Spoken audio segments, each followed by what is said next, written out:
There is a certain kind of exhaustion that sleep alone cannot touch. It's a weariness deep in the marrow of your being, a quiet, humming fatigue that has been your companion for as long as you can remember. It is the exhaustion of a lifetime spent trying to be enough. It is the invisible weight of holding a pose, of curating a self that you hope will be deemed acceptable, worthy, lovable. What if, just for tonight, you could finally set that weight down? What if love was not a prize to be won at the end of an endless performance, but a place you could simply return to, right here, right now, just as you are? Over the course of our time together, we will gently explore this possibility. We will walk back to the place where this story of striving began, and we will uncover a more ancient, more resonant truth that has been waiting patiently beneath it all. A truth about your inherent, unshakable worth. But for now, let's begin simply by noticing the space you are in. Perhaps you are listening in the deep quiet of late night, the world outside finally still. Or maybe it's the restless hours just before dawn, when sleep feels far away. Wherever you are, whatever time it is, just allow your awareness to settle into this moment. This time is a sanctuary. It is entirely yours. There is nothing to achieve here, no one to impress. The only invitation is to rest. As you settle into your bed, feel the support beneath you. Feel the gentle weight of the blankets over you. Let this be a physical reminder that you are held. You are supported. Let your body begin its long, slow exhale of the day. And as you do, let's set a quiet intention together. Not an intention to do anything, but an intention to undo. The intention for this night is to gently lay down the heavy, heavy burden of earning love. To allow the muscles that have been so tense with the effort of it all to finally soften. To let the mind that has been racing, calculating, and measuring your worthiness to finally grow quiet. Think about this profound effort. It's a full-time job, isn't it? This silent, constant management of perception. We edit our words, soften our edges, hide our vulnerabilities, and present the most agreeable, helpful, or impressive version of ourselves, all in the hope of securing connection, of not being left behind. It's like being an actor in a play that never ends, who has played a role for so long, they've forgotten their own true name and face. The applause feels like love, but it's conditional. It only comes when the performance is good. And so, the fear of a bad review, the fear of the curtain falling on an empty house, becomes a constant, low-level hum of anxiety beneath the surface of everything. You know this feeling intimately. The subtle clenching in your stomach when you feel you might have said the wrong thing. The quick, internal scan after an interaction, replaying it over and over, checking for mistakes. The way you might say yes when you mean no, simply to keep the peace, to be seen as easygoing and accommodating. The way you might push yourself to achieve more, do more, be more, driven by a deep, unspoken belief that your value is directly tied to your productivity or your success. These are not flaws. These are not signs of weakness. They are the strategies of a deeply intelligent and sensitive heart that learned a long time ago what it needed to do to survive, to feel safe, to belong. Your system learned that love felt conditional, so it adapted perfectly to meet those conditions. It has worked tirelessly on your behalf, and its efforts deserve not judgment, but a deep and profound reverence. But oh, the cost. The energy it takes to constantly monitor yourself is immense. It drains your life force, leaving you feeling depleted, disconnected, and sometimes profoundly alone even when you are surrounded by people. Because when love is tied to your performance, you can never truly rest. You can never truly be seen. There is always a part of you held back, a part of you hiding in the shadows, terrified that if it were to step into the light, it would be rejected. And so, true intimacy feels just out of reach, because you can't be intimate with a performance. You can only be intimate with what is real. Tonight, we are creating a space for what is real. Here, in the safety and darkness of this room, no performance is required. You don't need to be interesting. You don't need to be positive. You don't need to be strong. You don't even need to be good at relaxing. You only need to be here. You only need to breathe. Can you feel the revolutionary permission in that? The permission to simply exist without justification. Allow yourself to feel the truth of this for a moment. Bring your awareness to your body. Where does it hold the weight of this performance? Perhaps it's in the tightness of your shoulders, which have been trying to carry the world. Let them drop. Give them permission to release their grip. Perhaps it's in your jaw, clenched from years of swallowing words that needed to be said. Let it go slack. Allow a little space between your teeth. Maybe it's in your belly, a knot of anxiety about getting it right. Let a slow, deep breath travel all the way down into that space, creating softness, creating room. With every exhale, you are communicating a new message to your body, a message of safety. You are saying, the performance is over for today. The stage is empty. The audience has gone home. You are safe. You can rest now. This isn't about fighting the old belief or forcing it to go away. That would just be another form of striving, another performance. Instead, we are simply turning our attention toward a different possibility. We are gently introducing a new idea, like planting a seed in the quiet earth of the subconscious mind. The idea that your worth is not a transaction. It is not something you trade your good behavior for. It is your essence. It is the very fact of your existence. As you lie here, feel the simple, miraculous reality of your own being. Feel the gentle rise and fall of your chest with each breath. A breath you do not have to earn. Feel the steady, faithful rhythm of your heartbeat in your chest. A heart that beats for you, unconditionally.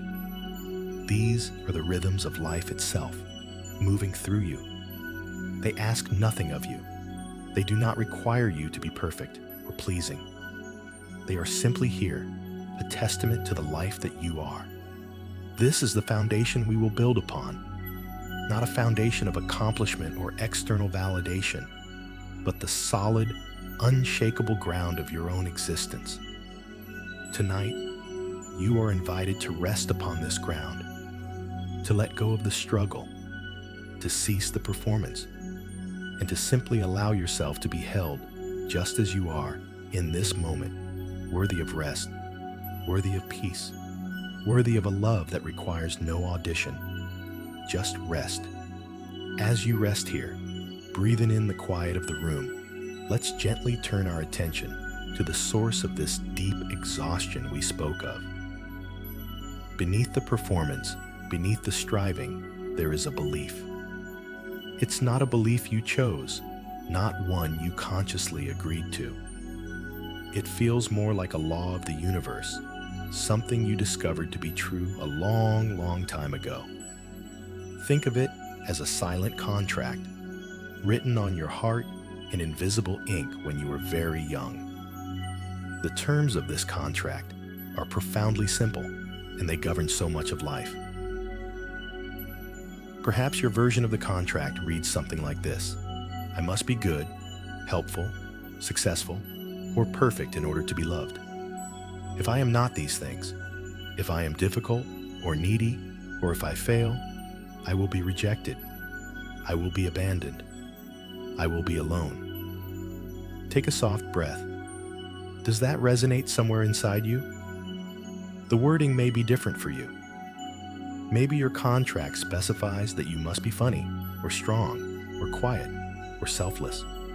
The specific clauses change from person to person, but the core premise is often the same. Love is conditional. It must be earned, and it can be lost. For tonight, we are not trying to tear up this contract. We are not here to judge it or to fight with it. We are simply going to become aware of it, to witness it with a gentle, compassionate curiosity. Because this contract, this core belief, requires a tremendous amount of work to uphold. It created a job for a part of your mind, the job of constant vigilant monitoring. There is a part of you that is always on duty, a tireless inner auditor whose sole purpose is to make sure you are abiding by the terms of the contract at all times. This inner monitor is the source of so much of that deep weariness. It never sleeps. It never takes a day off. It is the voice that replays a conversation on a loop, searching for the moment you might have said the wrong thing. It's the feeling that scans other people's faces for the slightest hint of disapproval or disappointment. It's the part of you that rehearses future conversations, trying to predict and control every possible outcome to ensure you are perceived in the right way, as competent, as kind, as worthy. Consider the immense energy this requires. It is like having a security camera running inside your own mind, 24 hours a day, 7 days a week. The footage is constantly being reviewed, analyzed, and judged against the terms of the contract. Did I do enough? Did I say too much? Do they like me? Am I safe?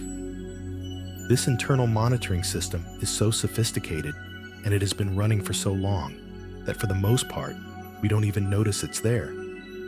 It's just the background noise of our own minds, the familiar hum of self-evaluation. But its effects are profound.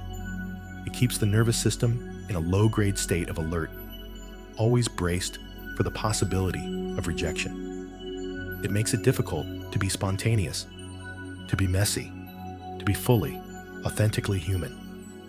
Because being human means making mistakes. It means having needs. It means not always being easy or agreeable. And according to the silent contract, all of these things are dangerous. They are breaches of contract that could lead to the ultimate penalty, the withdrawal of love and connection. So we learn to self-correct. We feel a flicker of anger, and the monitor steps in to remind us that being angry is unlovable, so we swallow it. We feel a wave of sadness or a need for support, and the auditor flags it as being too much or a burden, so we pretend we are fine. We have a creative, wild, unconventional idea, but the system warns us that it's safer to fit in, to be normal, to not rock the boat. And so, piece by piece, our true self is edited, polished, and constrained to fit the narrow terms of what we believe is acceptable. We become a carefully managed version of ourselves. And while this strategy may have kept us safe, it comes at the cost of our own vitality, our own freedom. Here is the most important thing to understand tonight. This entire system, this contract and its tireless enforcer, was not a mistake. It is not a sign that you are broken or flawed. It is, in fact, a sign of your profound strength and intelligence. This was a masterpiece of survival. When you were young and utterly dependent on the connection to others for your safety and well-being. Your brilliant system figured out the rules of the game and designed the perfect strategy to win. It learned what behaviors were rewarded with warmth and approval, and which were met with coldness, anger, or distance. And it created this internal structure to ensure you would get as much of that life-sustaining connection as possible. It has worked so hard, for so long, to protect you, to keep you safe, to ensure you would belong. So tonight, as you lie here, can you offer a silent acknowledgement, a nod of gratitude to this part of you? Can you recognize the profound love that was at the heart of this strategy? The part of you that monitors and judges and worries is not your enemy. It is a guardian, a protector that has been standing at its post for decades, never wavering in its duty. It deserves your respect. It deserves your compassion. It has carried a heavy burden on your behalf, the burden of ensuring your lovability in a world that felt precarious. Acknowledge the incredible strength it has taken to live under this pressure for so long. The resilience it took to keep getting up every day and putting on the performance. The fortitude it required to constantly manage your own inner world while navigating the outer one. You have been carrying the weight of two lives, the one everyone sees, and the hidden, effort-filled one inside. And you have done it. You have survived. That is a testament to your spirit. Your system is not broken. It has been working perfectly according to an old set of rules. And as you rest, you are simply creating a space to gently recognize that perhaps, just perhaps, those old rules no longer need to have absolute authority. That perhaps the tireless guard at the gate of your heart can finally be told that the war is over, that they can stand down, that you are safe now, and that you are loved, not because of the performance, but simply because you are. Just let that thought be here, a gentle possibility as you breathe.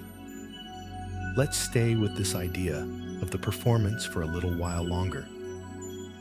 Think of it as a role you were cast in a very long time ago, a role in a grand play called How to Be Loved. You didn't audition for it consciously, but you learned your lines perfectly. You studied the other actors, the audience, the director, and you became a master of your craft. Perhaps the role you were given was the pleaser. The pleaser's primary motivation is to ensure everyone is happy and comfortable. Their script is filled with lines like, "It's no problem at all," "Whatever you want is fine," and "Don't worry about me." The pleaser is an expert at anticipating the needs of others, often before they are even aware of those needs themselves. They have a radar for potential conflict and will do almost anything to avoid it. They become a human shock absorber, smoothing over difficult emotions, mediating disagreements, and taking on burdens that aren't theirs to carry. The costume for this role is a warm, ever-present smile, even when the heart is heavy. The exhaustion of playing the pleaser comes from the constant suppression of one's own needs, desires, and boundaries. The deep fear is that if you were to say no, or to have a need of your own, the applause would stop, and you would be left alone on the stage. Or maybe your role was the achiever. The achiever learned that love and validation were synonymous with success. The script for this role is about results, accomplishments, and accolades. It's about getting the best grades, winning the award, climbing the career ladder, having the perfect home. The achiever's internal monologue is a constant to-do list, a relentless push toward the next goal. Rest feels lazy. Vulnerability feels like a liability. The applause comes in the form of praise, promotions, and the admiration of others. The deep weariness of the achiever comes from the fact that the finish line is always moving. Each accomplishment provides only a temporary hit of worthiness, which soon fades, requiring an even greater achievement to feel that sense of value again. The underlying fear is that if you were to stop achieving, if you were to fail or simply be average, your worth would evaporate. You would be seen as a fraud, and the love you worked so hard for would be revealed as nothing more than respect for your accomplishments. Perhaps you played the caretaker. This role is often handed to sensitive and empathetic souls.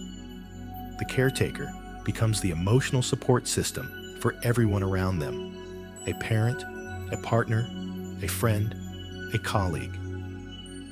You are the one people come to with their problems. You are a wonderful listener. You give great advice, and you have a seemingly endless well of compassion for others. The script is full of empathy and support, but it has very few lines for your own struggles. The caretaker often feels a sense of purpose and identity in being needed. The exhaustion, however, is profound. It comes from absorbing the pain of others without having a place to put your own. It comes from giving from a well that is never replenished. The deep, unspoken fear of the caretaker is that if you were no longer needed, you would no longer be valued.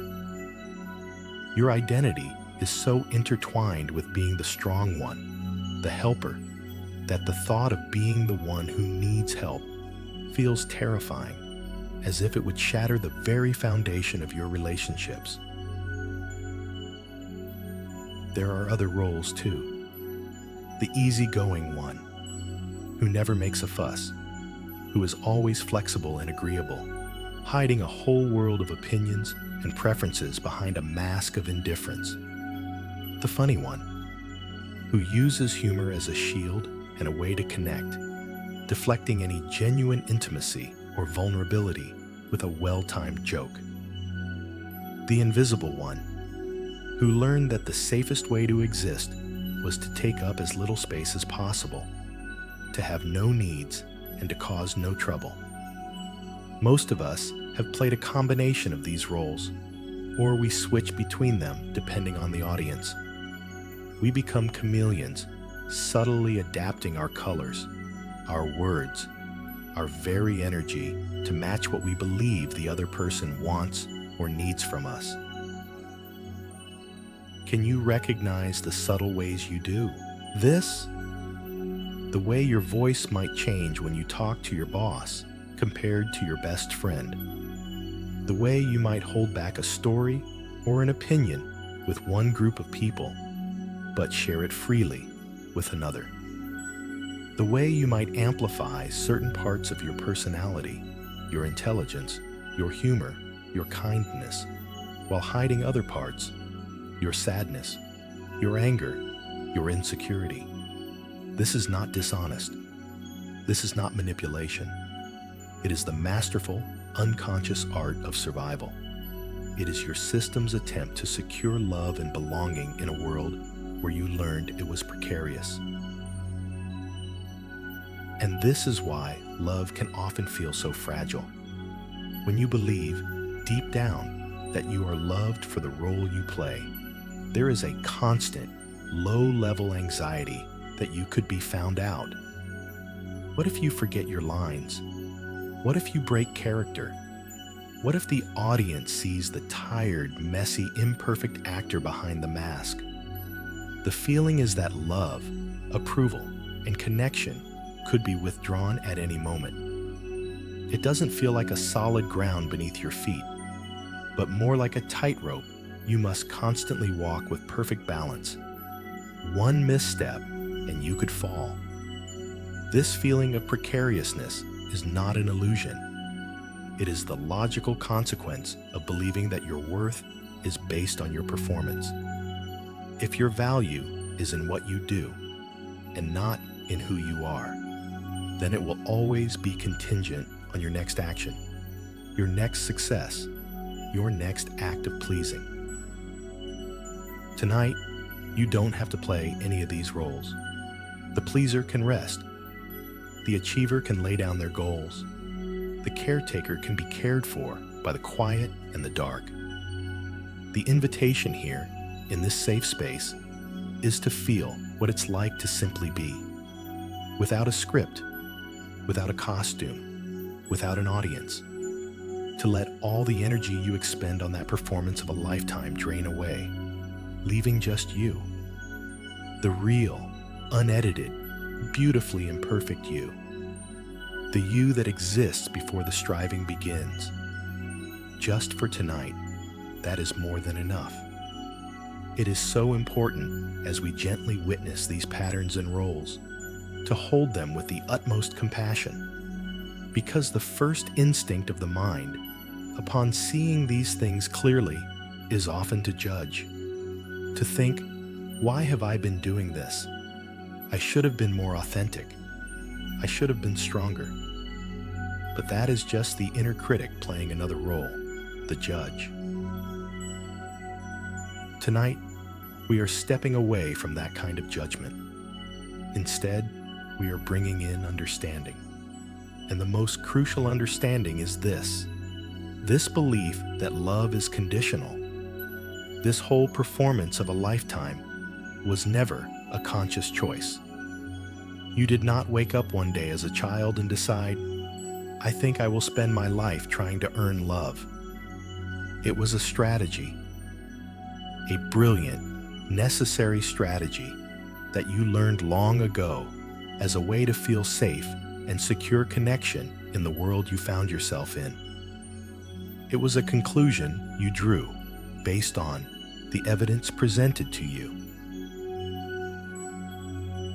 Let's travel back for a moment, not to dig for painful memories, but to understand the logic of the heart. A young child's greatest need, even more fundamental than food or shelter, is the need for secure attachment. Their very survival depends on staying connected to their caregivers. Their nervous system is entirely wired for this. So, a child is like a brilliant little scientist, constantly running experiments and gathering data on one crucial question. What do I need to do to stay connected? What do I need to do to make sure I am loved and not abandoned? They watch everything. They feel everything. They are exquisitely sensitive to the emotional atmosphere around them. They notice what brings a smile to a parent's face and what brings a frown. They notice what earns praise and what leads to anger, frustration, or withdrawal. If a child is praised for being quiet and compliant, they learn, being quiet and good is how I secure love. So they begin to suppress their loud, boisterous, messy parts. That is not a character flaw. It is a stroke of genius. If a child sees that their caregiver is overwhelmed and stressed, and they get a positive response when they try to help or don't cause any trouble, they learn, being a helper and not having any needs is how I get connection. So they become a little caretaker, pushing their own needs for play and comfort aside. This is not a pathology. It's a beautiful, loving adaptation. If a child receives attention and validation primarily for their achievements, their good grades, their athletic performance, they learn a very clear lesson. My value is in what I accomplish. And so, the inner achiever is born. This is not a sign of a broken ego. It is a child's intelligent response to their environment. The world showed you that love was conditional. This wasn't necessarily because anyone was malicious. It's often just the water we all swim in. Our parents were likely raised in the same way, taught by their parents, who were taught by theirs. It's a generational legacy of conditional love, passed down through families and reinforced by our cultures our schools, and our workplaces. We live in a world that constantly measures our worth based on external factors: our productivity, our appearance, our social status, our wealth. So, of course, you learned this lesson. You learned it because it was the lesson being taught, explicitly or implicitly, everywhere you looked. You did not invent this belief. You inhaled it from the air around you. Think of a young plant growing in a room with only one window. The plant will naturally, instinctively, bend its stem and turn its leaves toward that single source of light. It contorts its own shape to get the nourishment it needs to survive. We wouldn't look at that plant and say, "What a weak and inauthentic plant. Why doesn't it just stand up, straight?" No, we would see its bending as a sign of its incredible life force, its intelligence, its powerful drive to live. We would understand that it is doing the best it can with the conditions it was given. Your performance, your roles, your belief that you must earn love. This is your bending toward the light. It was the only light you knew, the only way you knew to get the vital nourishment of connection and belonging. It is not a sign of your weakness. It is the very evidence of your powerful, resilient life force. Seeing it this way changes everything. It moves us from a place of self-blame to a place of profound self-compassion. The parts of you that you have perhaps judged as needy, as fake, as trying too hard, you can begin to see them in a new light. You can see them as the young, clever, and adaptable parts of you that figured out how to get your needs met in a challenging world. They are not enemies to be vanquished. They are parts of your own history to be understood, to be honored, and to be gently integrated. They are your survival experts, and they have done a remarkable job. They have brought you all the way here, to this bed, tonight. They kept you safe enough and connected enough to arrive at this very moment. So, as you rest here, allow this understanding to settle deep into your bones. Release the story that there is something wrong with you for having these patterns. Let go of the burden of self-criticism. In its place, invite a feeling of gentle respect for the child you were and for the brilliant strategies they devised. You can say to that part of yourself, silently in your own heart, "Thank you. I see how hard you worked. I see that everything you did to protect me, to keep me safe. I understand now. Your job is done. You can rest." This is not about erasing the past. It is about reframing it. It's about understanding that your journey here was not a mistake. Every bend, every twist, was a necessary part of your path. It was all you, responding intelligently and creatively to the world as you found it. And now, tonight, you are simply introducing the possibility of a new light. A light that doesn't come from a single window, but one that shines from within. A light that doesn't require you to bend at all. A light that loves you just as you are, standing straight and tall in your own truth. Beneath the layers of performance, beneath the roles we play, there often lies a deep and quiet fear. It is the fear of being truly seen, the fear of being found out. This is the secret terror that drives the entire performance. It's the whispered thought that says, if people knew who I really am, if they saw my flaws, my insecurities, my messiness, my anger, my neediness, they would not love me. They would be disappointed. They would turn away. They would leave. This fear is the logical endpoint of the silent contract we spoke of earlier. If your belief system is founded on the idea that love is conditional, and must be earned through a specific performance, then it naturally follows that the parts of you that don't fit the performance must be hidden. These become the exiled parts of the self, the parts we deem unacceptable, unlovable, or shameful.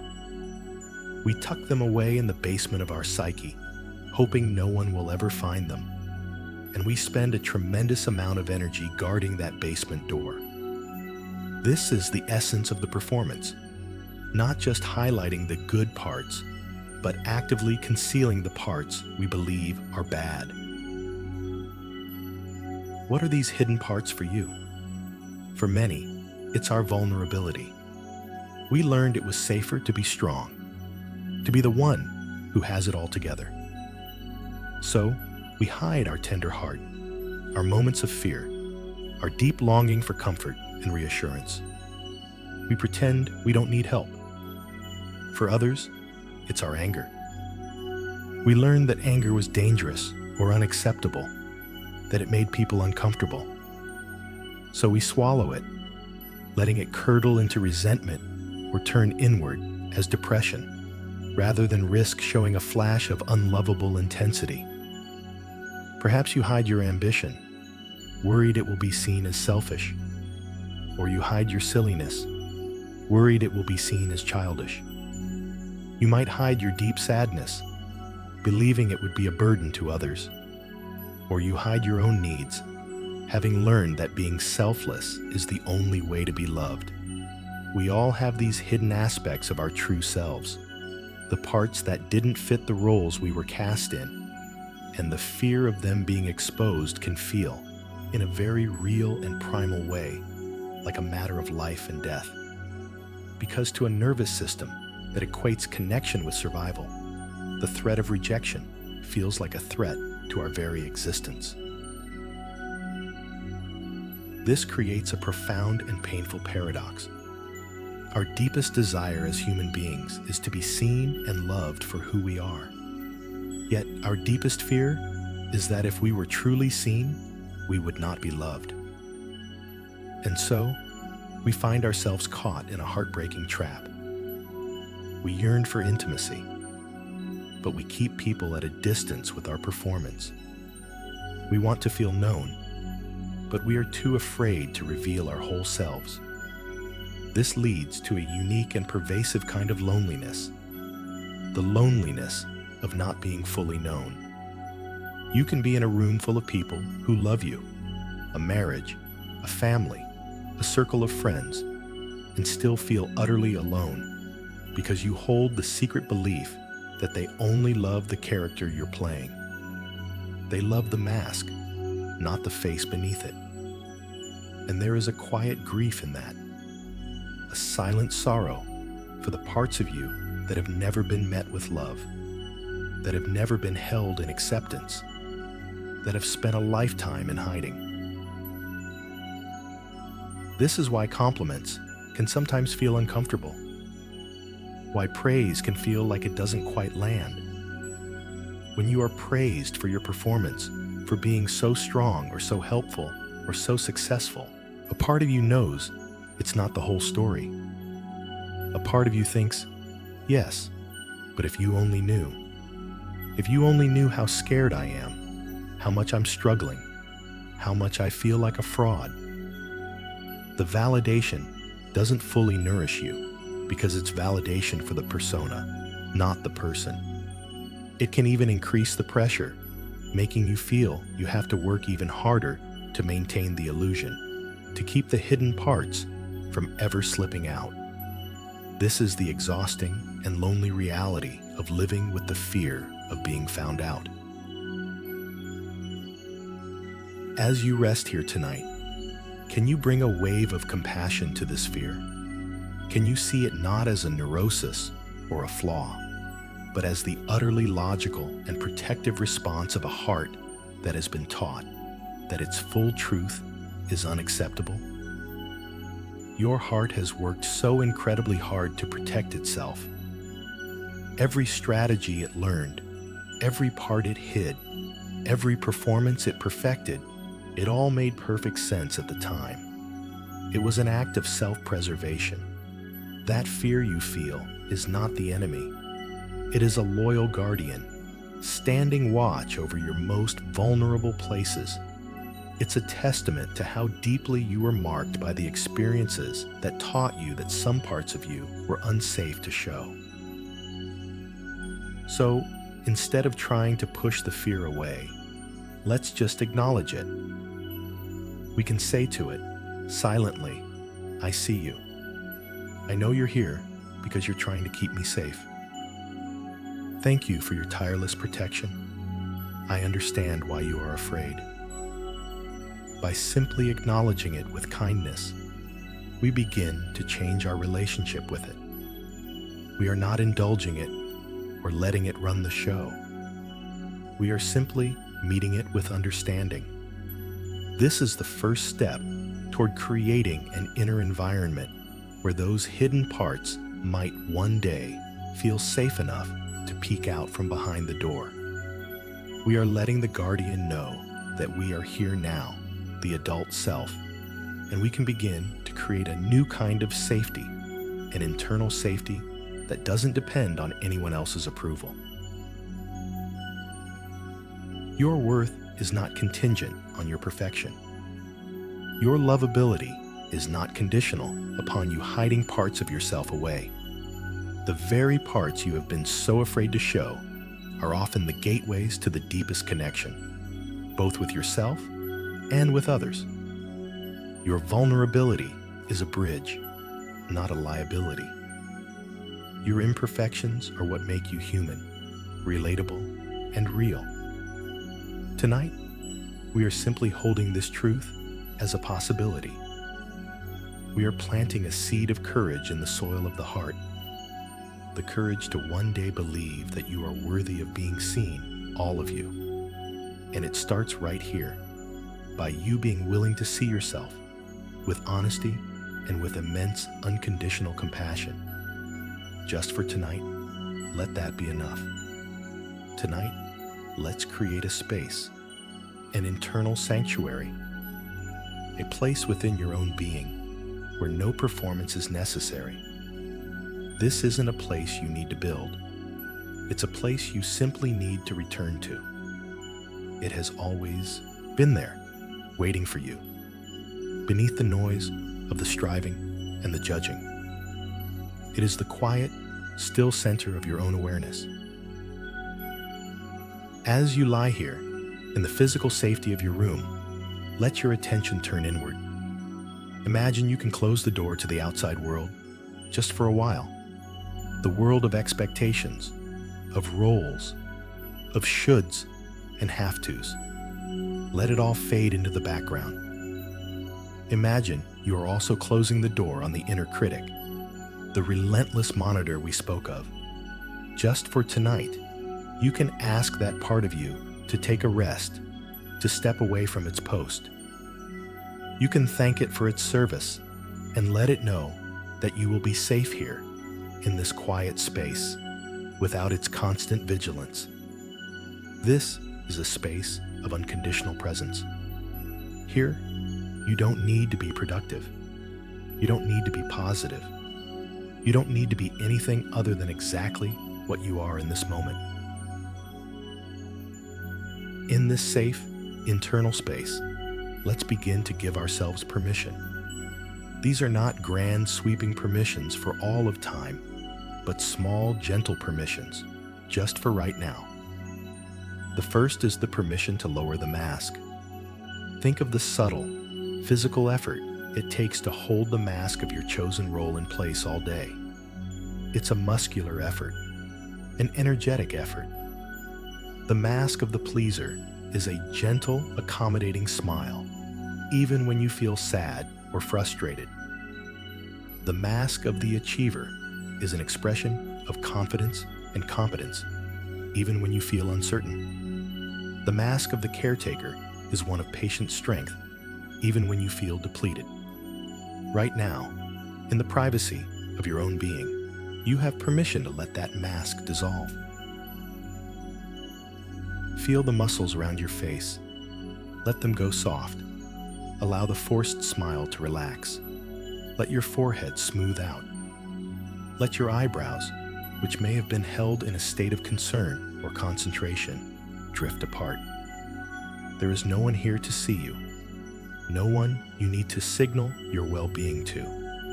Allow your true expression, whatever it may be, to surface. If there is sadness beneath the smile, let it be there. If there is weariness beneath the confident expression, let it be there. You are simply allowing what is real to exist, without judgment, without the need to conceal it. Feel the wave of relief that can come from this simple act of letting go. It is a profound rest for the nervous system. Now, let's extend that permission to the body. Bring your awareness to your shoulders. Think of how they have been held all day, perhaps hiked up toward your ears with the tension of responsibility, of holding it all together. Give them explicit permission to drop. Imagine the invisible weight they have been carrying, the worries of others, the pressure to succeed, the burden of being good. Imagine it all just sliding off, melting down your arms and out through your fingertips, dissolving into the space around you. Let your shoulders be heavy, soft, and at rest. They have done enough. They have carried enough. Move your awareness to your chest and your heart space. This is often where we hold the tension of containing our emotions, of not being too much. We hold our breath. We constrict our muscles to keep the wellspring of feeling from overflowing. Right now, give your heart permission to soften. Let your breath deepen into this space. With each inhale, imagine creating more room in your chest.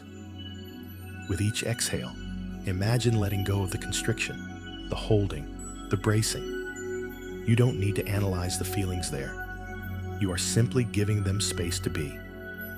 You are signaling to your own heart that it is safe to feel what it feels, that it doesn't need to be guarded here.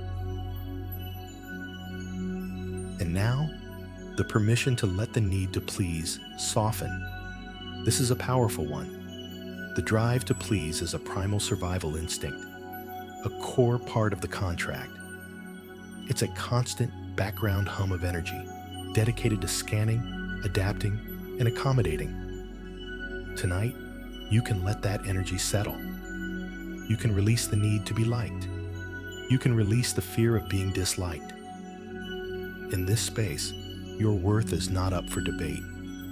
It is a given. You don't have to do anything, be anything, or offer anything to anyone to justify your existence. Your breath is your justification. Your heartbeat is your credential.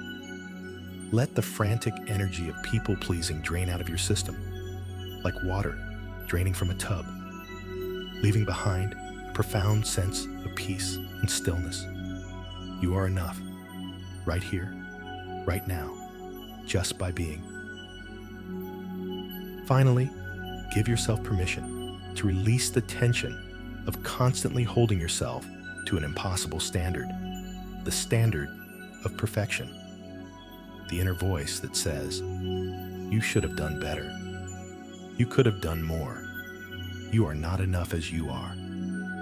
This voice is the enforcer of the impossible. It compares you to others.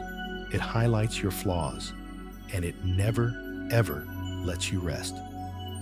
In your sanctuary tonight, you are withdrawing your attention from this voice. You are letting it speak into an empty room. You are turning instead toward a voice of radical acceptance, a voice that says, you did the best you could with what you knew and the resources you had. It is enough. You are enough. Feel the difference in your body as you entertain this thought. Feel the release, the spaciousness, the deep, deep rest that comes from letting go of the war against yourself. This is an act of profound self-love. It is a declaration of inner freedom. It is you, the conscious adult self, choosing to create a new reality within your own nervous system. A reality where it is safe to be imperfect, safe to be tired, safe to be real, safe to rest. This sanctuary is always available to you. It is your birthright. And the more you visit, the more you practice these small, gentle permissions, the more this feeling of safety and self-acceptance will begin to permeate your waking life. But for now, just rest here, in the quiet, in the softness, in the profound relief of finally letting go. As we allow the masks to soften and the body to release its hold, something else may begin to surface. As the busyness of the performance fades, the feelings it was designed to keep at bay may gently rise into our awareness. And one of the most powerful of these is fear. Specifically, the deep, primal fear of abandonment. This fear is the engine that drives the whole machinery of people-pleasing and perfectionism. It's the raw, vulnerable feeling at the very core of the silent contract. The contract was a strategy to prevent this exact feeling.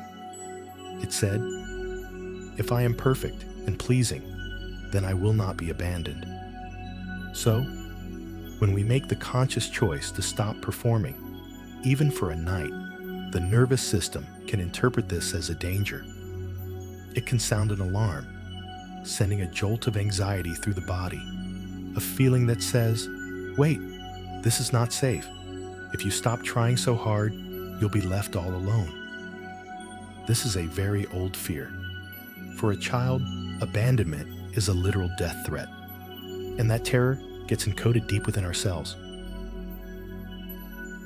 So, if you feel a flicker of anxiety, a tightness in your chest, or a sense of unease as you let go, know that this is completely normal. It is not a sign that you are doing something wrong. It is the sign of a loyal and protective nervous system doing the job it has always done, trying to keep you safe based on old information. The invitation tonight is not to fight this fear. It's not to rationalize it away or to tell yourself it's silly. Fighting fear is like trying to hold a beach ball underwater. It takes immense effort, and the moment you relax, it bursts to the surface with even more force. Instead, we are going to do something radical. We are going to invite the feeling of fear to simply be present. We are going to make space for it in our sanctuary. Imagine the fear not as an enemy, but as a terrified child within you, a young part of you who experienced something or many things that made it believe that its connection to love and safety was fragile and could be lost at any moment. This part of you is not irrational. It is holding a memory of a time when abandonment felt like a very real possibility. And when you stop performing, this little one gets scared. It thinks you are breaking the rules that have kept you safe. So, our task is not to scold this child or banish it. Our task is to turn toward it with the warmth and kindness of a loving parent. To let it know that you, the adult, are here now, that you are in charge, and that you will not let it be abandoned. You can place a hand gently on your heart or your belly, a simple gesture of self-compassion and presence. And you can say to this fear, silently in your mind, "I feel you. I know you are here. You are welcome here. You are just a feeling, a wave of energy passing through. I will not leave you. I will stay right here with you until you feel safe." This is a profound shift. We are moving from resisting the fear to attending to it. We are treating it not as a problem to be solved, but as a part of ourselves that needs our love and reassurance. By doing this, we begin to rewire the old response.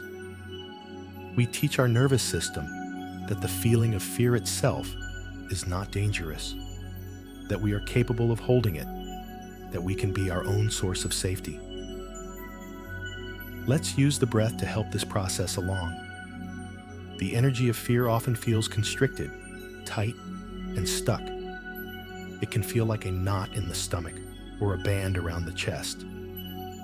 The breath is a powerful tool for gently moving this energy, for helping it to flow through and out of the body rather than staying trapped inside. Let's try a simple breathing exercise. It's not about controlling the breath, but about guiding it with a gentle intention. As you breathe in, imagine you are breathing directly into the place in your body where you feel the fear most strongly. Imagine your breath is a warm, golden light, full of compassion and acceptance. It doesn't try to force the feeling out, but rather surrounds it, holds it, and creates space around it. Imagine the breath saying, "It's okay, I am here with you." Then, as you breathe out, imagine the constriction beginning to soften, just a little.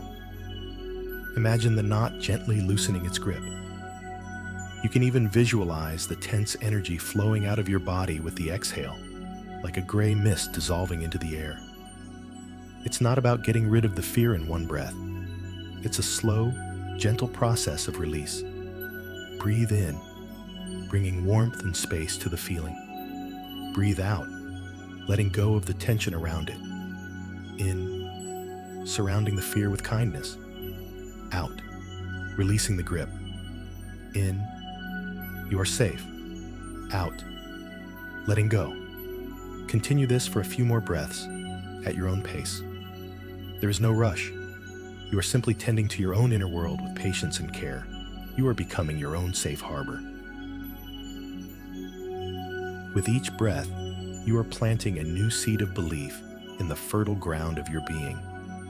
It is a seed of profound and unshakable safety. The new belief is this: just for tonight, in this space, I cannot be abandoned by myself. This is a revolutionary truth. Other people may come and go. Their love and approval may be fickle, but your own presence, your own compassionate attention is something you can always, always return to. You can learn to be the one who never leaves. You can be the one who stays, especially when things are hard, especially when the old fears arise. This is the foundation of true self-love. It is not a feeling, but an action. It is the action of showing up for yourself, again and again. So, if the fear of abandonment is here with you tonight, see it as an opportunity to practice this new way of being with yourself, an opportunity to offer the reassurance that a part of you has been longing to receive its entire life. The reassurance that says, no matter what, I will not abandon you. We are in this together, and we are safe. Let this promise be the lullaby that soothes the frightened child within, allowing both of you to drift into a deeper, more peaceful rest. As the fear of abandonment is met with kindness, as the body settles into a deeper state of rest, we create the perfect conditions for a new truth to be heard. Not a truth that we invent, but one that we remember. It is a truth that has been here all along, buried under the rubble of the silent contract and the performance of a lifetime. It is an ancient truth, as old as the stars, and yet it can feel startlingly new. The truth is this: worthiness is not something you earn. It is your fundamental nature. It is not a prize awarded for good behavior, success, or being pleasing to others. It is the very essence of your being. It is your birthright. It was the factory setting you arrived with, before the world started uploading software that told you otherwise. This idea can be so foreign to a mind that has spent decades operating on the principle of earning love that it can be hard to grasp. It can feel like trying to explain color to someone who has only ever seen in black and white. So let's explore it gently. A crucial step in understanding this is to begin separating your actions, what you do, from your being, who you are. The old contract was entirely focused on your actions. It created a direct, causal link. If I do good things, I am a good and worthy person. If I do bad things or fail, I am a bad and unworthy person. This fusion of doing and being is the source of so much suffering. It puts us on a relentless treadmill of performance because our very sense of self is on the line with every action we take. A mistake at work isn't just a mistake. It's a verdict on our competence and value as a human. A disagreement with a loved one isn't just a conflict. It's proof that we are unlovable. Success isn't just a positive outcome. It's a temporary validation of our existence. It's an exhausting way to live because your being is never allowed to simply rest. It is always being judged by your doing. But what if this premise is fundamentally flawed? What if your being, your core essence, is a constant? What if it is inherently worthy, whole, and complete, entirely separate from the fluctuating quality of your actions? Your actions, like the weather, change from day to day. Some days are sunny and bright. You are productive, kind, and patient. Other days are stormy. You are tired, irritable, and make mistakes. The old model says that you are the weather. On a sunny day, you are a good person. On a stormy day, you are a bad person. But this new, ancient truth suggests something different. It suggests that you are not the weather. You are the sky. The sky is the vast, unchanging awareness that holds all the weather. The sky is not diminished by a storm, nor is it improved by a sunny day. It simply is. The storms and the sunshine pass through it, but the nature of the sky remains constant, open, spacious, and present. Your inherent worth is like the sky. Your actions, thoughts, and feelings are like the weather. You can have an unworthy thought, like, I am a failure, but that doesn't make your being unworthy. It's just a stormy cloud passing through the vast sky of you. You can perform an action you regret, but that doesn't diminish the fundamental worth of your being. It was a weather event, not a change in the nature of the sky. This separation is the key to liberation. It allows you to have a full range of human experiences, to succeed and to fail, to be kind and to be flawed, without your core sense of self being threatened. It allows you to finally rest. Consider the sun. The sun doesn't have to do anything to earn its right to shine. It doesn't need to pass a test or win an award. It doesn't worry if the planets approve of its heat or its light. It simply shines because that is its nature. It is the sun.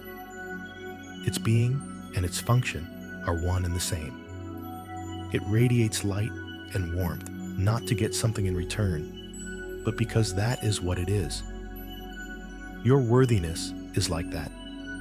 It is not something you are trying to acquire. It is the very light that you are. The performance, the striving, the people-pleasing. These are all attempts to convince others to give you a little bit of light because you've forgotten that you are the source. You have been trying to earn a candle's flame, not realizing you are the sun. This is not about arrogance or ego. In fact, it's the opposite. The ego is the part of us that is constantly striving to prove its worth, the part that is invested in the performance. To recognize your inherent worth is an act of deep humility. It is to surrender the exhausting project of self-creation and self-justification, and to relax into the simple, profound truth of what you already are. It is to accept the gift of your own existence, to understand that you are a unique expression of life itself, and that, in itself, is enough. You don't have to be special. You don't have to be extraordinary. You just have to be you. And that is, and always has been, more than enough. As you lie here, letting these words wash over you, don't worry if your mind argues or resists. That is the old programming trying to protect you. Just allow this idea to be a possibility. Let it be a seed planted in the subconscious. The idea that your being is separate from your doing. That you are the sky, not the weather.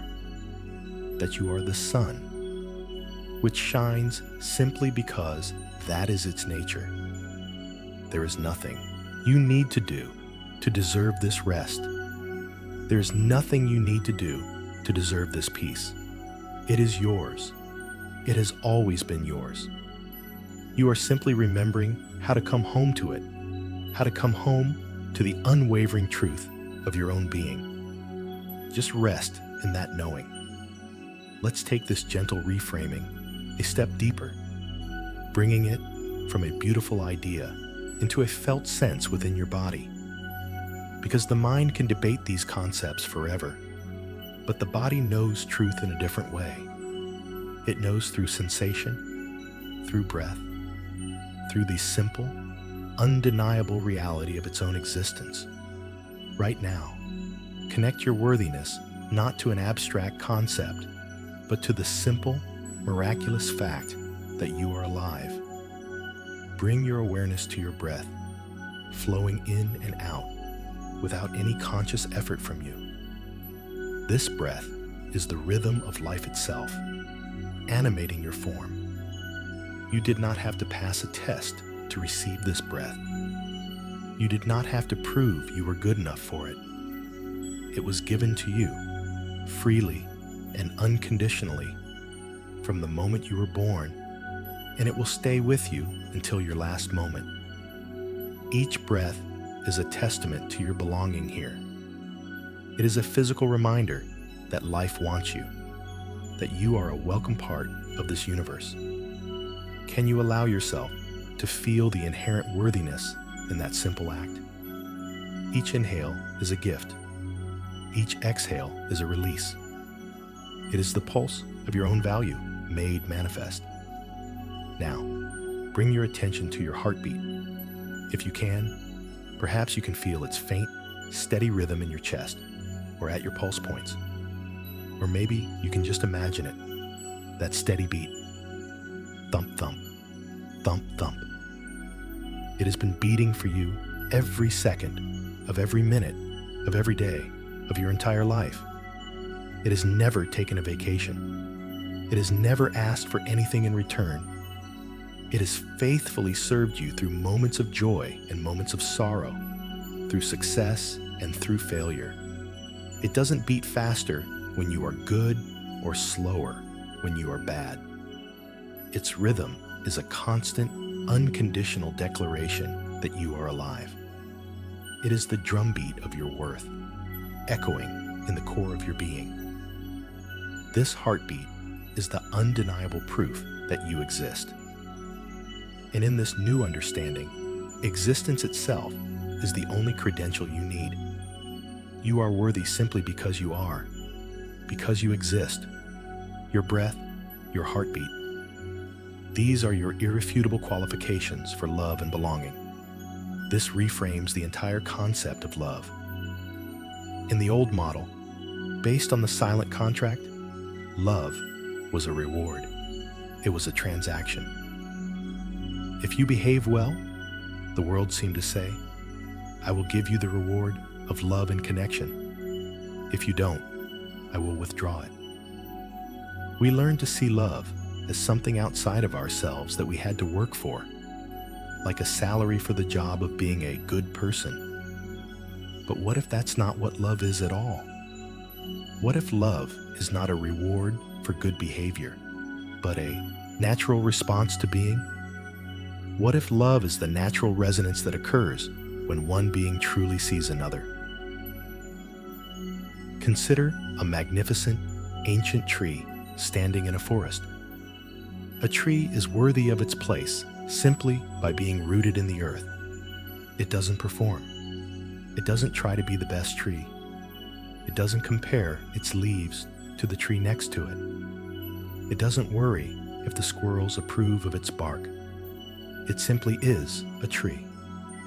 It draws nourishment from the soil. It reaches for the sun. It provides shelter for birds and shade for the creatures below. It does these things not to earn its place, but because that is its nature. Its worth is inherent in its treeness. We don't stand before a great oak and think, this is a good tree because it grew so tall and provided so much shade. We simply feel a sense of awe and reverence for its existence, for its being. We love it not for what it does, but for what it is. You are like that tree. Your worthiness is inherent in your you-ness. You don't have to perform to earn your place on this earth. Your existence is your purpose. The way you breathe, the way you feel, the unique combination of thoughts, dreams, and memories that make you who you are. That is your sacred offering to the world. And love, in its purest form, is the recognition of that sacredness. It's the feeling of reverence that arises in the presence of being.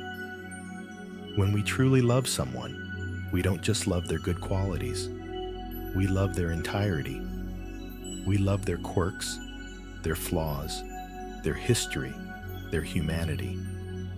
We love the tree, not just the prettiest leaves. And this is the kind of love that you are inherently worthy of receiving first and foremost from yourself. The project of a lifetime is not to become more worthy. The project is to dismantle the barriers you have built to believing in the worthiness that is already there. It's a project of unlearning. Unlearning the lie that your value is external. Unlearning the habit of self-criticism. Unlearning the exhausting performance of trying to be someone you're not. And as you unlearn, you don't have to build something new in its place. You simply reveal what was there all along. You come home to the solid, grounded, rooted truth of your own being. As you lie here, drifting closer to sleep, let this feeling of groundedness permeate your body. Feel your connection to the bed, to the room, to the earth beneath you. You belong here. You are rooted here. Like the tree, you don't have to strive or strain for your place. You are already in it. There is nothing to prove. Your simple, breathing, heart-beating presence in this world is your value. Let every cell in your body absorb this truth. Let it be the gentle hum beneath the surface of your dreams. You are worthy not because of what you do or what you achieve. You are worthy because you exist. And that is the most profound and peaceful truth of all. Just rest in it. Let it hold you as you drift off to sleep. As you rest in this peaceful awareness of your own existence, let's take a gentle journey back in time. Not to uncover pain, but to reconnect with a memory, a feeling state that holds the pure, undiluted truth of your inherent value.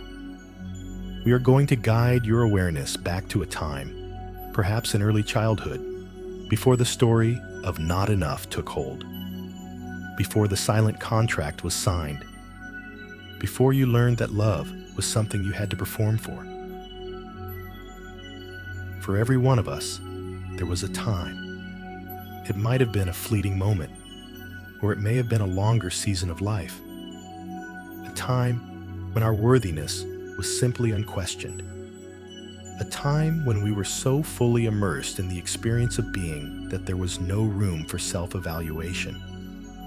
The inner critic had not been born yet. The tireless monitor was not yet on duty. There was only the pure, unfiltered experience of life flowing through you.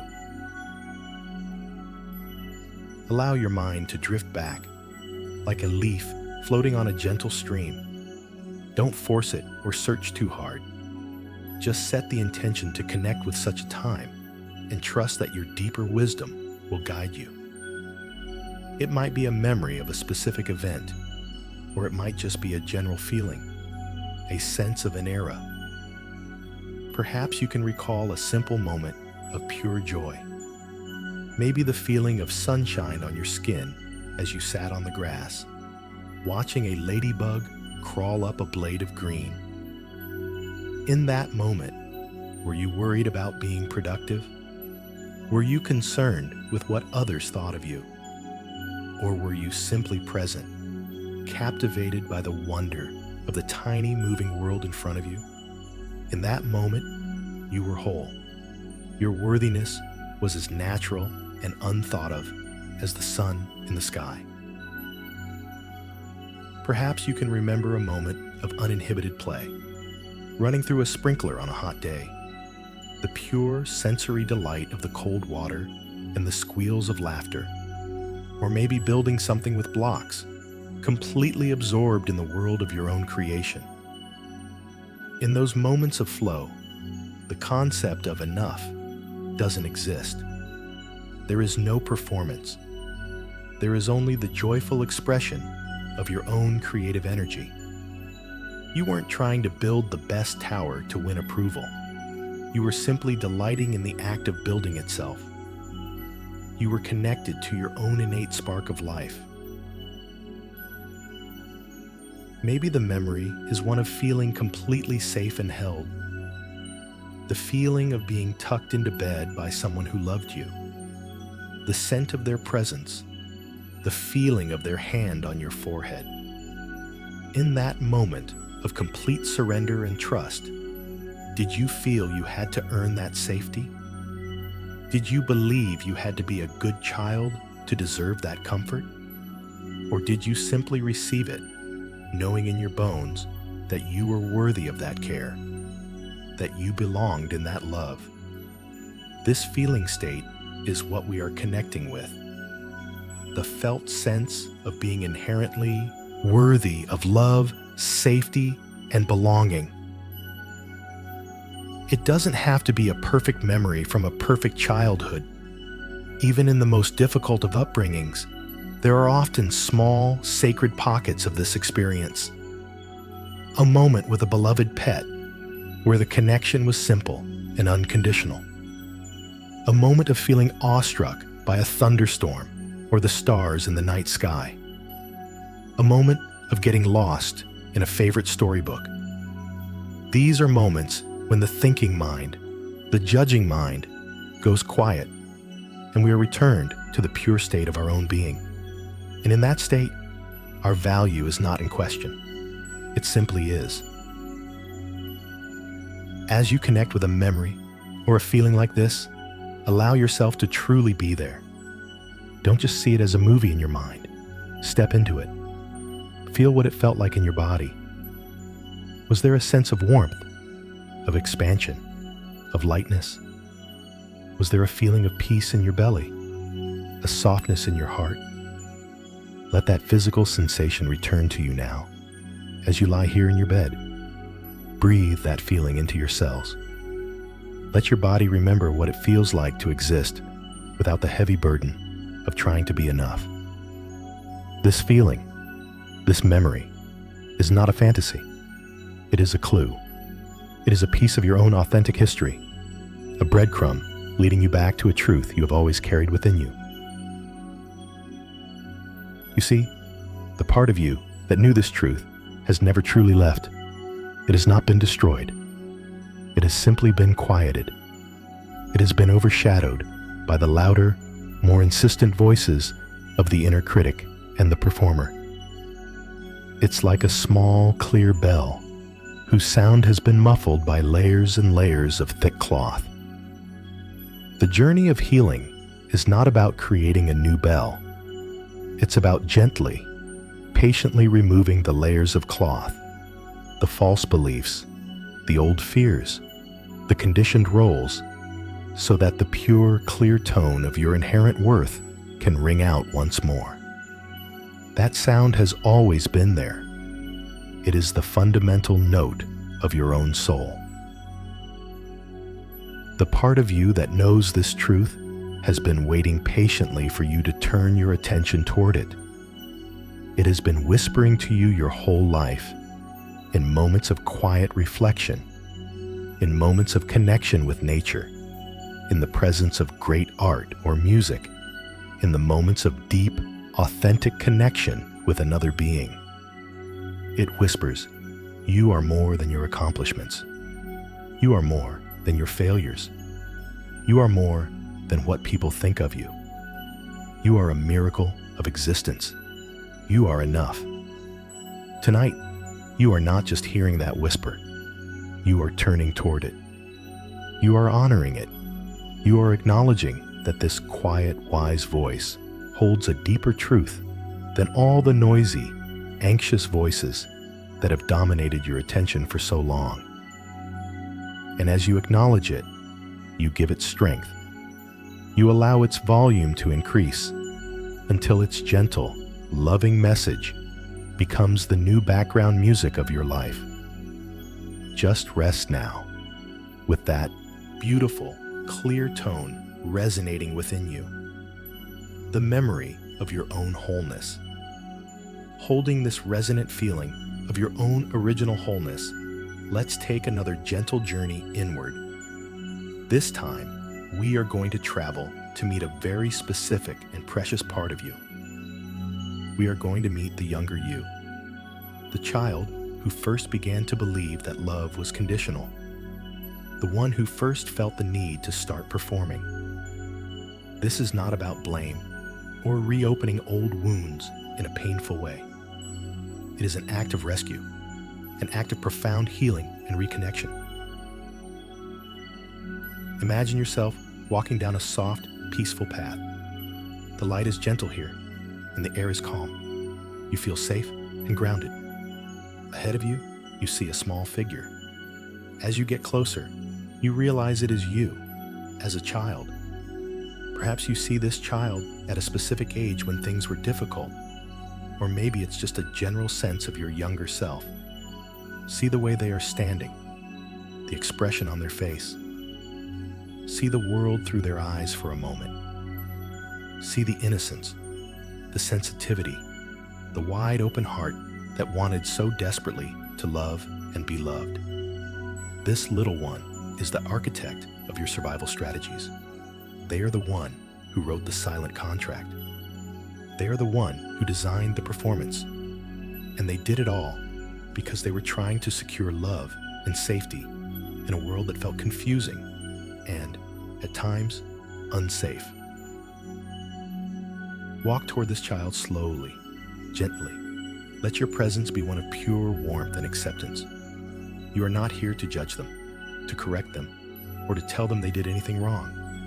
You are here as their loving, wise, adult self. The self they have been waiting for their entire life. Get down on their level, look into their eyes, and without saying a word at first, just let them feel your unconditional love and acceptance. Let your gaze communicate what words cannot. I see you. I am here for you. I love you exactly as you are. Let this little one feel the profound relief of being seen in this way, perhaps for the first time. And now, you can offer this younger self the words they have always needed to hear.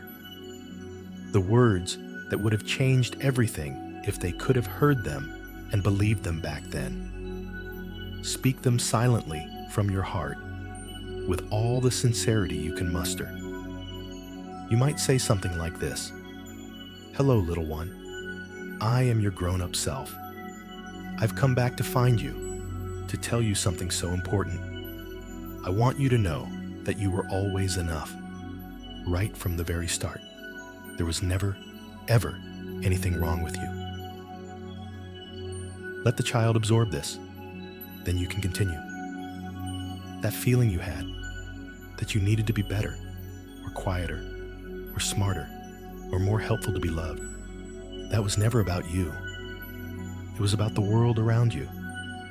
It was about the grown-ups and their own struggles. It was never a reflection of your worth. You were born perfect.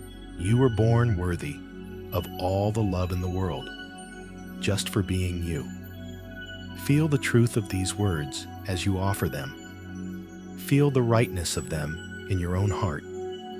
This is not a lie you are telling to make a child feel better. This is the deepest truth, a truth you are now able to give to yourself. You can say, it was never your fault. It wasn't your fault when the grown-ups were angry or sad or distant. You were just a child. It was not your job to make everyone happy. It was not your job to hold everything together. Your only job was to be a child, to play and learn and feel all your feelings. And all of your feelings were okay. Your anger was okay. Your sadness was okay. Your needs were okay. You were never too much.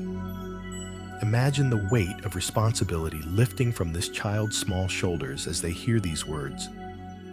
The burden they have carried for so long, the belief that they were somehow flawed and responsible for the emotional climate around them, can finally begin to dissolve in the warmth of your loving presence.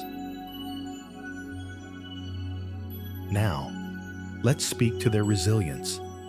Acknowledge the incredible strength this child possessed.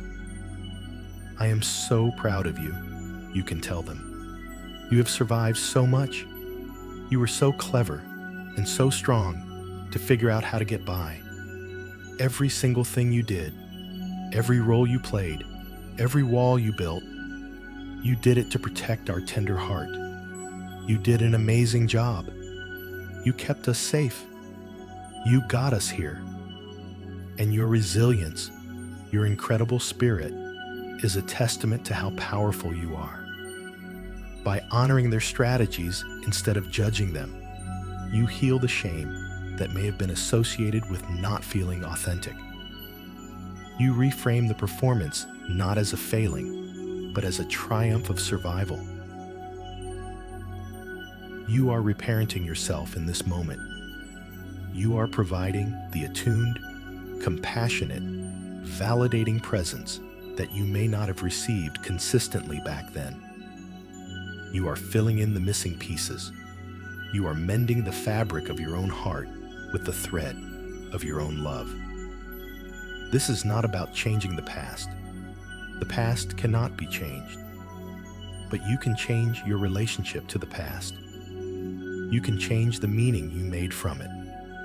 You can release the child from the prison of old beliefs and bring them home into the safety and love of your adult self. See if the child is willing to come to you. Perhaps they want a hug, or maybe they just want to hold your hand, or maybe they just need to stand near you for a while, basking in your acceptance. Whatever they need, provide it. If you imagine holding them, feel the warmth and solidity of your own arms around this precious, younger version of you. Feel their small body relax against yours. Feel their heart begin to trust that they are finally, truly safe. They are home. And home is not a place. It is a feeling. It is the feeling of being loved unconditionally by you. Rest in this feeling, the feeling of coming back together, of becoming whole again. As you hold this younger version of yourself in a safe, loving embrace, feeling their small body finally relax in your presence, now is the time to make a promise. This is not a promise made lightly, nor is it a promise to be perfect. It is a deep, heartfelt, and unbreakable promise from your present self, to this vulnerable inner child. It is the promise they have been waiting their whole life to hear. It is the promise that begins to build a new foundation of trust within your own being, a foundation that is not dependent on anyone or anything outside of you. Looking at this precious child, or simply holding the feeling of their presence within you, make this quiet vow in your heart. You can say to them, "I will not abandon you ever again." Let those words land with their full weight and significance. When you are scared, you can continue. "I will not turn away from you or tell you to be quiet. I will stay with you. I will listen to your fear, and I will keep you safe. I am the adult now, and I can handle it. You don't have to handle it alone anymore." This is a direct reversal of the old fear. The deepest wound was the fear of being abandoned by others. The deepest healing comes from the promise that you will never be abandoned by yourself. You can continue the promise. When you are sad, I will not tell you to cheer up or that you are being too sensitive. I will create a safe space for your tears. I will hold you and let you know that your sadness is a beautiful and important part of you, and it is welcome here. I will not leave you in your sorrow. This heals the pattern of suppressing emotions, of believing that parts of our inner experience are unacceptable. It communicates that all of you is worthy of love, not just the happy, easy parts. And perhaps most importantly, you can say, "When you make a mistake, when you are not perfect, I will not criticize you or shame you. The world may have taught you that you had to be perfect to be loved, but I am here to teach you a new truth. I will learn to love you unconditionally. My love for you does not depend on your performance. It does not depend on your achievements. It is constant. It is unwavering. It is simply because you are you, and you are mine to love and protect." This promise directly dismantles the core of the silent contract. It replaces conditional worth with unconditional self-acceptance. It is an act of radical grace you offer to yourself. Now, spend a few moments deepening this experience through visualization. See your strong, capable adult self, holding and comforting your younger self. Make the image as vivid as you can. See the details. See the loving expression on your own adult face as you look at this child. Feel the physical sensation of the hug, the weight of their head on your shoulder, the feeling of their small hands clinging to you. Feel the flow of love and protective energy moving from your adult self into your inner child. See the fear and tension in the child's body slowly melting away, replaced by a sense of deep peace and trust. They are finally safe. They are finally home. This is not just a pleasant daydream. What you are doing right now is neurologically profound. You are actively strengthening the neural pathways of self-compassion and inherent worth. Every time you practice this visualization, you are carving new grooves in your brain. You are building a superhighway for self-love, making it more and more the default response, while the old, narrow, winding paths of self-criticism and fear begin to grow over from disuse. You are literally rewiring your brain for worthiness. This internal relationship between your compassionate adult self and your vulnerable inner child is the most important relationship you will ever cultivate. It is the foundation for all other healthy relationships. When you know, in your bones, that you will not abandon yourself, you become less afraid of being abandoned by others. It doesn't mean it won't hurt, but the terror is gone because you know you have a safe place to land, within yourself. When you can give yourself the validation you need, you become less dependent on getting it from outside. You can enjoy praise when it comes, but your worth doesn't crumble in its absence. When you can soothe your own fears, you can engage with the world from a place of centeredness and strength, rather than from a place of anxiety and need. This unbreakable promise is your anchor. It is your true north. In the storms of life, when you feel lost or overwhelmed, you can always come back to this. You can close your eyes, place a hand on your heart, and reconnect with this inner bond. You can ask, what does my little one need from me right now? And you can listen. The answer might be rest. It might be reassurance. It might be permission to play. By learning to attend to yourself in this way, you become your own healer. You become the loving parent you always needed. So, as you prepare to drift into sleep, imagine tucking this inner child into a warm, safe bed within your own heart. Let them know that you will be right here, watching over them as they sleep. Let them feel, perhaps for the first time in a very long time, a sense of complete and utter security. They don't have to be on guard. They don't have to worry. You are here. You are present. You are not going anywhere. And in their rest, you can rest too. The part of you that has been so busy managing, protecting, and performing can finally stand down, knowing that the most important being in your world is safe and loved. This is the peace that passes all understanding, the peace of coming home to yourself. As you rest in this profound state of inner peace, with your younger self held safely within your heart, we begin the process of integration. This is where these new understandings, these healing moments, move from being a beautiful experience into being a part of the very fabric of who you are. As you sleep tonight, your subconscious mind will continue this work, weaving this new truth of your inherent worthiness into every cell, every nerve, every fiber of your being. You don't have to consciously do anything. You have planted the seeds. Now you simply need to rest and allow them to germinate in the fertile darkness of sleep. Let's take a moment to honor the journey that brought you here. It is easy, in the light of these new realizations, to look back on your past self, the performer, the pleaser, the achiever, with a sense of regret or even shame. To think of all the time and energy spent on the exhausting project of earning love.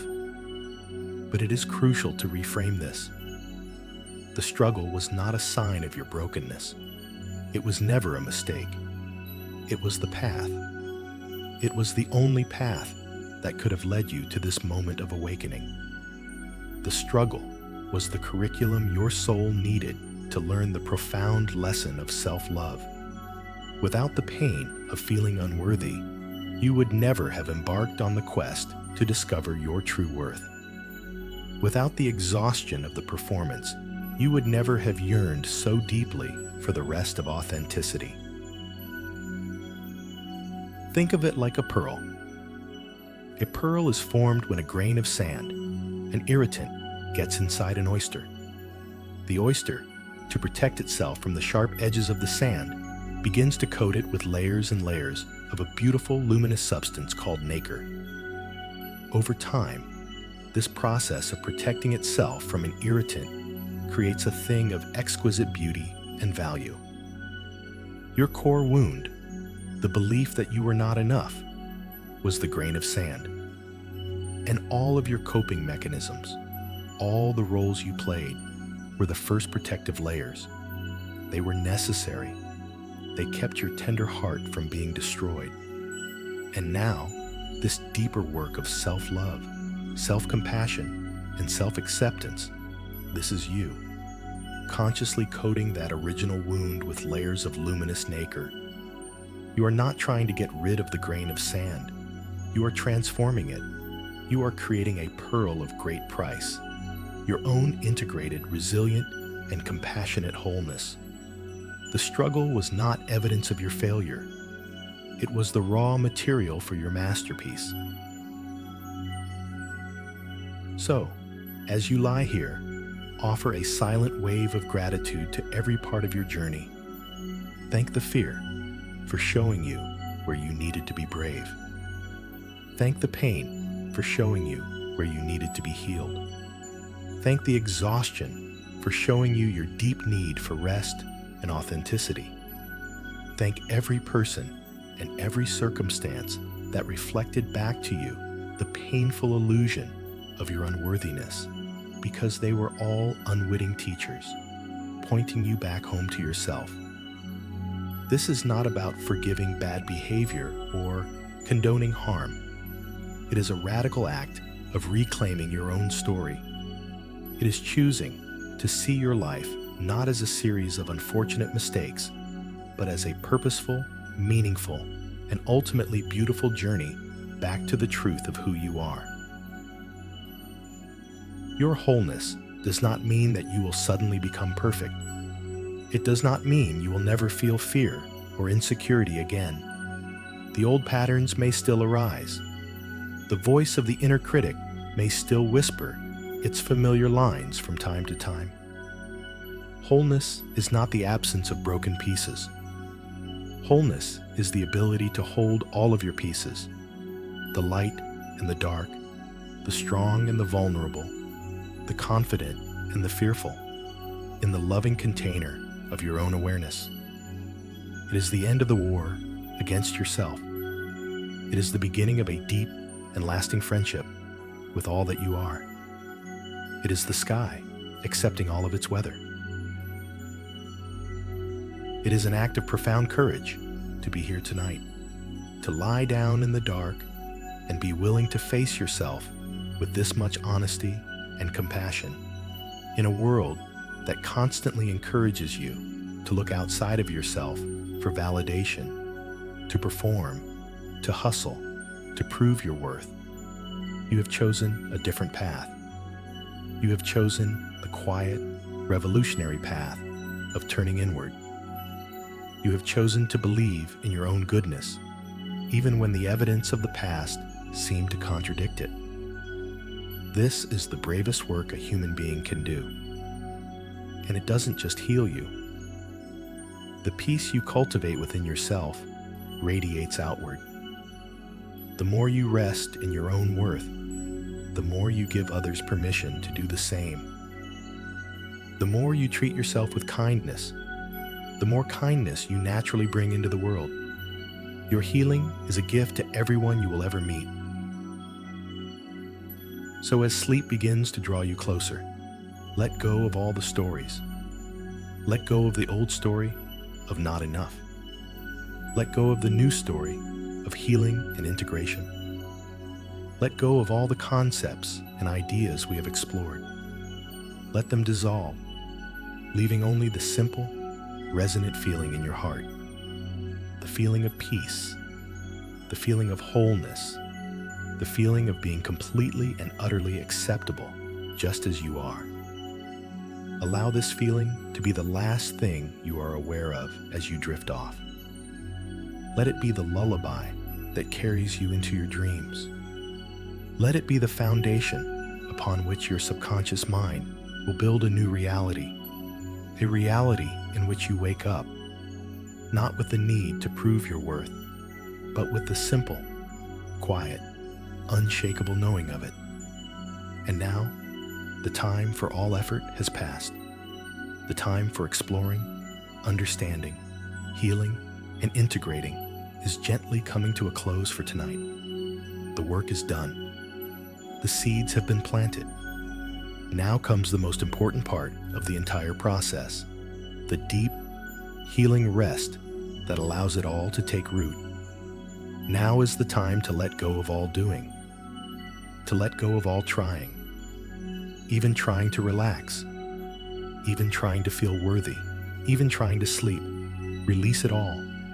Surrender to the simple state of being. Let your mind, which has been so beautifully focused and engaged, finally release its grip. Let the thoughts come and go as they please, like clouds drifting across the vast, peaceful sky of your awareness. You don't need to follow them. You don't need to analyze them. You don't need to push them away. Simply let them be.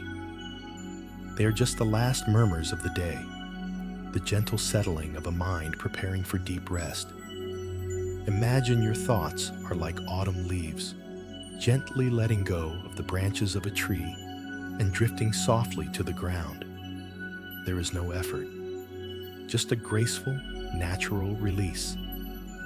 Let your mind become as quiet and still as a forest floor covered in soft leaves. Now, let this feeling of letting go travel down into your body. Let's take a final, gentle scan, not to fix anything, but simply to give every part of you permission to rest.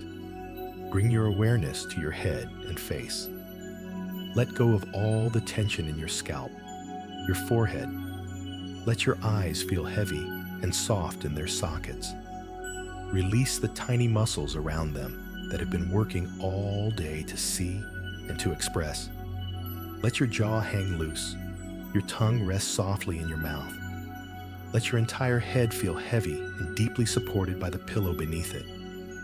There is nothing more you need to think about tonight. It is safe to let go. Allow this wave of softness to flow down into your neck and shoulders. Let them release their final holdings of the day. Feel them melt into the mattress beneath you. Let your arms feel heavy and limp, from your shoulders all the way down to the tips of your fingers. Your hands have done enough today. They have held and carried and worked. Now, they can be still. Let them be open and soft, completely at rest. Let the feeling of release spread down through your torso, your chest, and your back. Feel the gentle, rhythmic rise and fall of your own breathing. Each breath is a soft wave, washing away any remaining tension, carrying you further and further into a state of peace. Let your belly be soft. Release the deep muscles of your core that have been holding you upright all day. You are fully supported now. You can let go completely. Feel your entire back, from your shoulders to your hips, sinking deeply into the surface beneath you, held and secure. Let the wave of relaxation continue down into your hips, your pelvis. Let go of the deep tension stored here. Let your legs feel heavy, profoundly heavy. All the walking, standing, and moving of the day is done. Let your thighs, your knees, your calves, and your ankles release all effort. Finally, feel your feet. Let them soften and relax. They have carried you through your day. Thank them and let them know their work is finished. They can rest now. Your entire body, from the top of your head to the tips of your toes, is now invited into a state of deep, profound letting go. As your body grows heavier and more relaxed, let yourself feel the sensation of being held. Feel the solidness of the bed beneath you, the stability of the foundation of your home, the grounding presence of the earth itself. You are completely supported. You don't have to hold yourself up.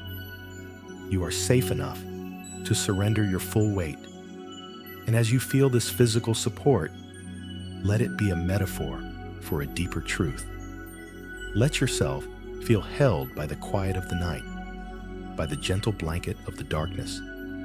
Let yourself feel held by your own compassionate presence, the promise you made to your inner child. You are held in a web of safety and love, both inside and out. Here is a final reminder, a gentle whisper to your soul as you stand on the shores of sleep. There is absolutely nothing you need to do to deserve this rest. This rest is not a reward for a productive day. It is not something you earn by being good. It is yours by right. It is your birthright as a living being. Just as a tree has the right to the soil and the sun, you have the right to this restorative peace. Let go of any lingering feelings of guilt for not doing more, for not being more. It is all okay. You did enough. You are enough. And now, it is time to rest. Simply allow it. Allow the peace. Allow the quiet. Allow sleep to come and find you when it is ready. There is nothing left to do but receive. Sleep is coming to welcome you now. Think of it not as something you must chase or capture, but as a gentle tide, slowly, peacefully rising to meet you. It is a soft blanket of acceptance, ready to wrap around you and hold you in its unconditional embrace. Every wave of drowsiness that washes over you is a whisper from the universe saying, "Rest now, little one. You are safe. You are held." There is no need to struggle against the current of wakefulness. Simply allow the tide of sleep to lift you and carry you away. Feel your body growing heavier still, as if your bones were filled not with marrow, but with the quiet grounding weight of the earth itself. A pleasant, comforting heaviness that anchors you to this moment of peace. Your body knows how to do this. It knows how to surrender to sleep, just as it knows how to beat your heart and draw your breath. There is a deep, ancient wisdom within you that is taking over now. You can entrust yourself completely to this wisdom. Let go of the thinking, controlling mind, and let the intelligence of your body guide you into the healing sanctuary of dreams. Your body feels heavy, safe, and grounded in its own inherent goodness. This feeling is the truth. This feeling of being worthy of rest, worthy of peace, is your natural state. For so long, you may have lived in a state of alert, a subtle tension born of the belief that you had to be on guard, ready to perform, ready to prove your worth. Tonight, you have come home to a different reality, a reality where your goodness is not in question, where your value is a given. And your body is responding to this truth by finally, deeply letting go. It is sinking into a rest that is more than just physical. It is a rest for your soul. As you drift on the edge of sleep, floating in that beautiful, liminal space between worlds, what if you were to consider that the love you've been seeking has never been a destination to arrive at? What if it has always been the very ground you're walking on, the very air you're breathing? What if the journey wasn't about becoming lovable, but about dismantling all the reasons you ever believed you weren't? Perhaps the purpose of a lifetime is not to build a perfect self, but to come to a place of perfect love for the self that has been here all along, in all its glorious, messy human imperfection. What would change if you lived from this place? How would you walk? How would you speak? How would you create if you were starting from a place of "I am enough" instead of "I must become enough"? These are not questions to be answered now. They are gentle seeds planted in the dreaming mind, questions that will blossom into new ways of being in their own time. For now, all that is required is this surrender. Surrender to the quiet. Surrender to the darkness. Surrender to the deep, restorative mystery of sleep. You have done the beautiful work of returning to yourself. Now, allow yourself to be received. Allow yourself to be healed. The night will hold you. Your own heart will hold you. All is well. There's nothing more to do, nothing more to figure out. Only rest. Sleep now. Drift into the peace you so deeply deserve. Let go. Let go. Let go. Sleep now, knowing you will wake up, still worthy, still whole, still you. Just rest.